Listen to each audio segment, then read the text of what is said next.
Good morning, I'm Doug Irvine. Welcome to my shed. It's a miserable grey old day, better inside than out. Come on in.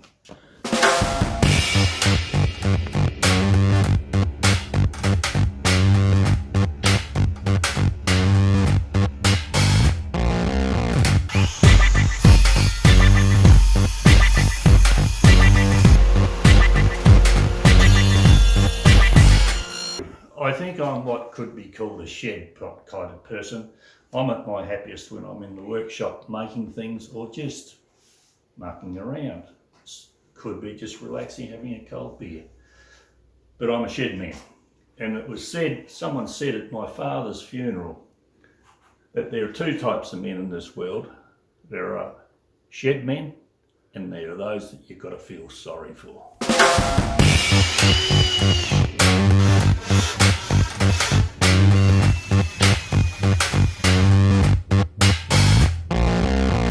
When I purchased this property, my wife and I bought it about 8 months ago.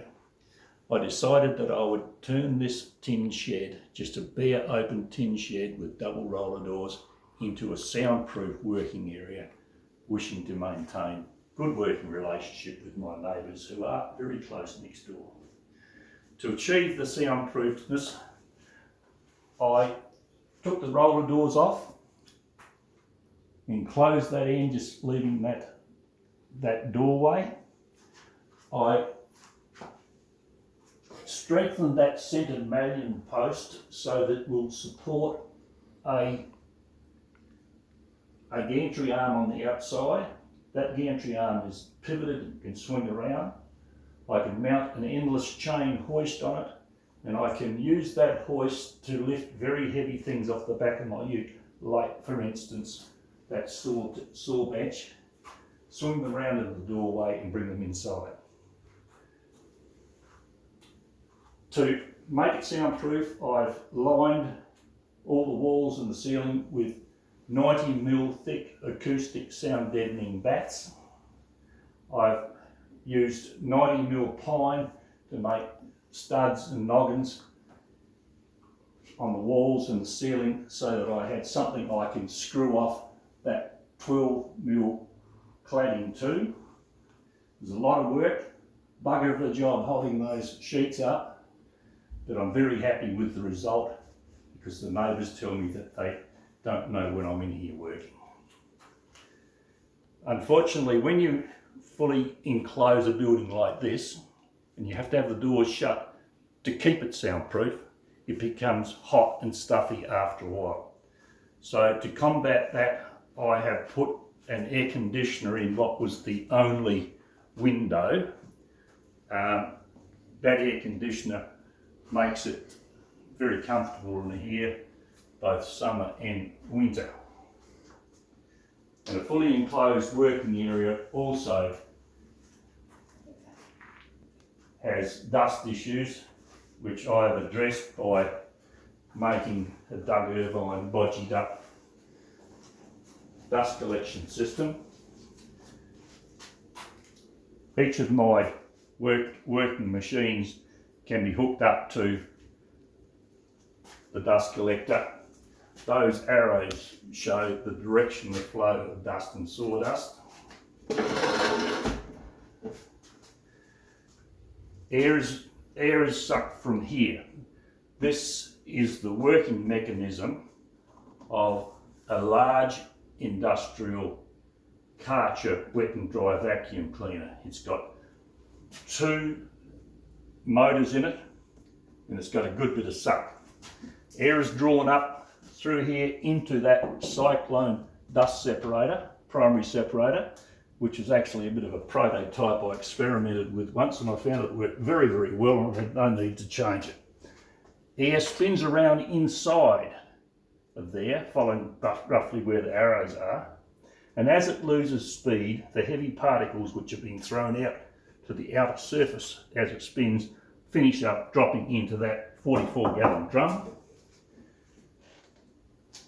Air is drawn out of the top, and that air that comes out of there is about 99% dust free. it does a really good job of getting the bulk of the dust out. There is still some fine dust that will come down through into what is another dust separator, where it spins around again in that drum. And finally the air is drawn up through those motors and goes through this final filter, which is located in here, and is expelled out through these vents. None of the air is expelled outside, and I've done that deliberately to keep the external noise to a minimum. It's not perfect, but it works pretty well. Now, there's still dust in the air to a degree, so I have bought this machine, which is often called an air scrubber. It's just simply a means of pumping circulating air throughout the workshop. This end of it has, I think it's a 5 micron filter, and internally in here there's another one which I think is a 1 micron filter. You can have that going all day, circulating air, and you can set the timer so that it will work into the evening, so that you can keep the air in the work area here as clean as possible.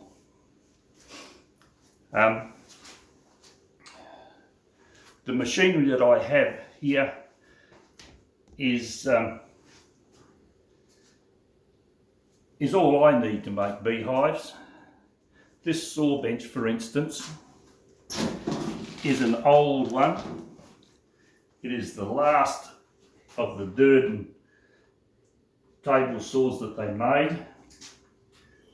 I've had 3 of these from the very first model to this last model.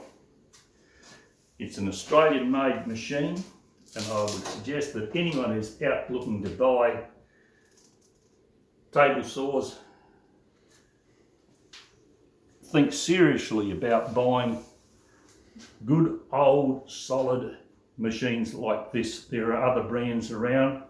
They are very heavy, and the heavier they are, the more stable they are, the smoother they are, the smoother they cut. I'd avoid buying any sort of workshop machinery that's got lots of O's and Z's in its name. This does have dust collection ports. It's not terribly effective, but it's helpful. My router station's pretty simple. Just got a small trimmer router there. Hook up to a solid bench top. I can adjust it backwards and forwards. It's just basic and simple, but it's all I need. The wood lathe. Seemed like a good thing at the time. You can't make anything straight on it. Everything's got to be round. And eventually all your friends start to avoid you because they know you're going to try and fob them off with a bowl or a vase or something you've made. But I find you're better off making something useful, like beehives.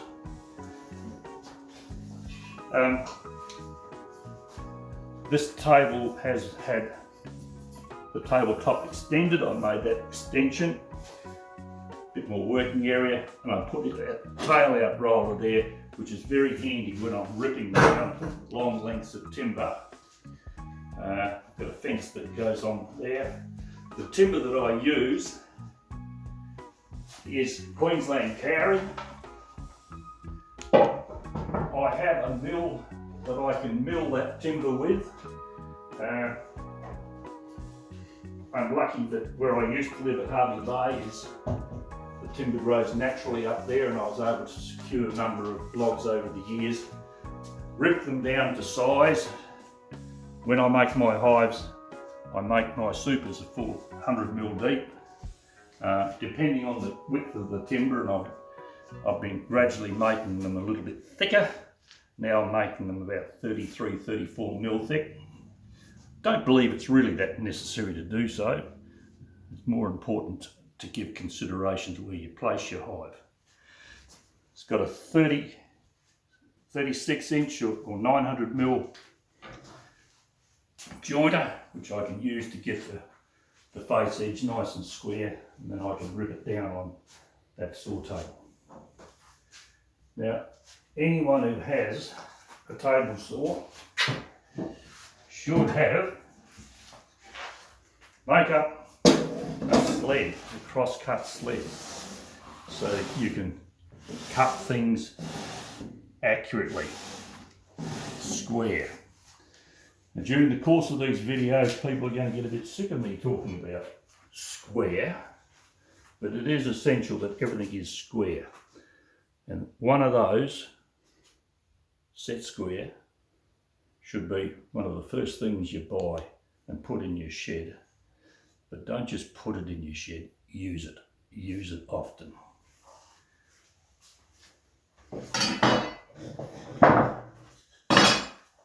With this sled I can set the stop to whatever length I want. In this case I'm cutting 200mm pieces for the end of the hives. I make all my hives to those specifications.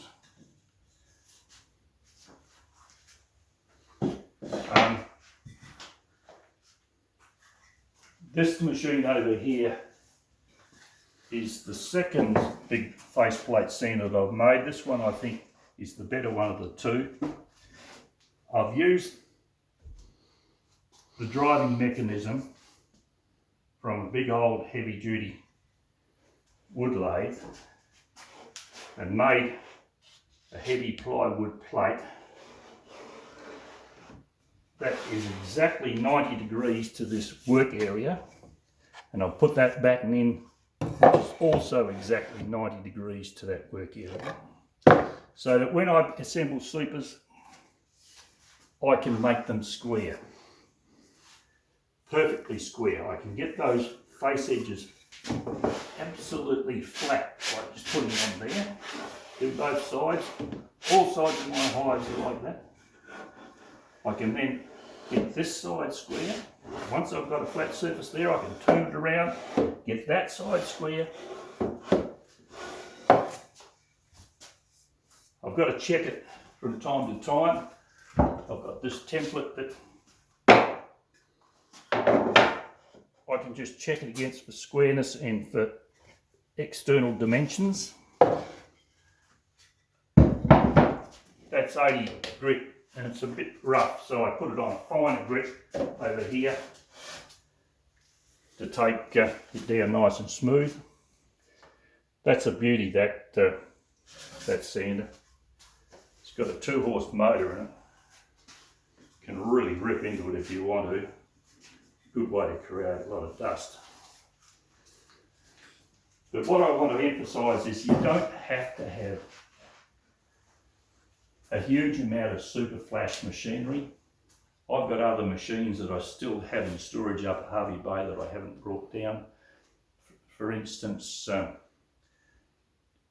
had a big table radial arm saw for cutting boxes to length, cutting components to length, but this will do it just as easily and just as quickly.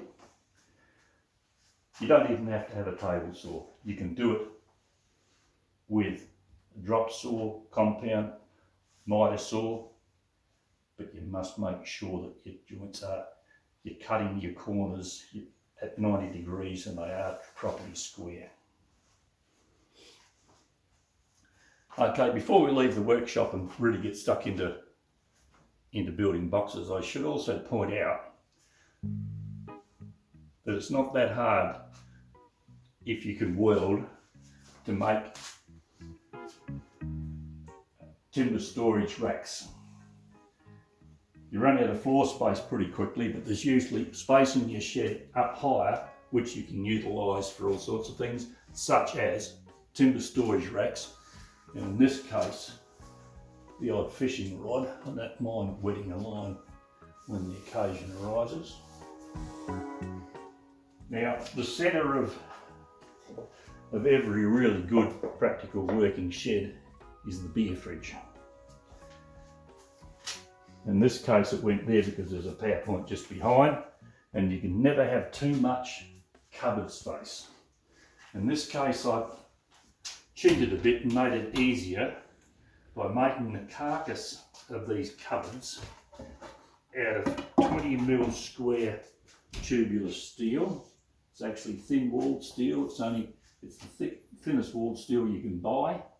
But when that's all welded together, you've got an extremely strong basis to build your cupboards on. Plywood shelves, MDF doors, just cut out pieces of MDF. I have sealed them with this Intergrain Ultra Prep sealer and primer and put a few coats of the outer lacquer, the same stuff that I put on my beehives. The idea is to stop moisture from getting into the timber and they'll stay straight. Quick and easy to make and worked out very well. The workbench it is ultra important that your workbench be as solid as you can make it. You want to have a workbench that is stable, and if ever you're nailing, you've got something stable to nail onto it without it giving. And something else that I would recommend, I've only recently done this in the last few years, got a vise that I can slide in and out before I tighten it up. Saves a lot of winding backwards and forwards. Make your bench nice and solid. My other bench over here is not such a pretty sight. I really should put a steel top on it because that's the bench that I use mostly for engineering type work. I'm welding, cutting steel, etc. on that one. That's a work in progress. Something else I've just recently done, I've made this up for putting my box components on when I'm painting them so that they can dry. The bottom boxes which have these cleats on, I can sit on top of there. It takes 4 of them, but supers and honey supers go on there to dry. Saves me setting up trestles and rails, etc. to put boxes on to dry.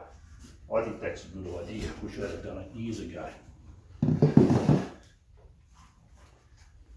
And that sign you see up there, Irvine's Wines, that sign's about 120 years old, but Irvine Wines, many years ago, back in the 18th century, was now a vineyard that is better known throughout the world as the Seppelstrate Western Vineyards. There's not much else I can tell you about my shed, why I've done it the way I did. I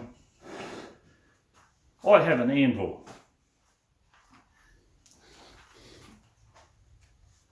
Not many people would have an anvil in their shed these days, but I grew up with anvils. A long time since I've done any horseshoes on it though, but there's not a day goes by that I don't use it. I'm always using it. It's a very handy thing for me. Well, that's enough of my shed. The next video we'll be talking about how the novice with limited amount of tools and woodworking experience can make basic joints that are strong and make beautiful looking hives.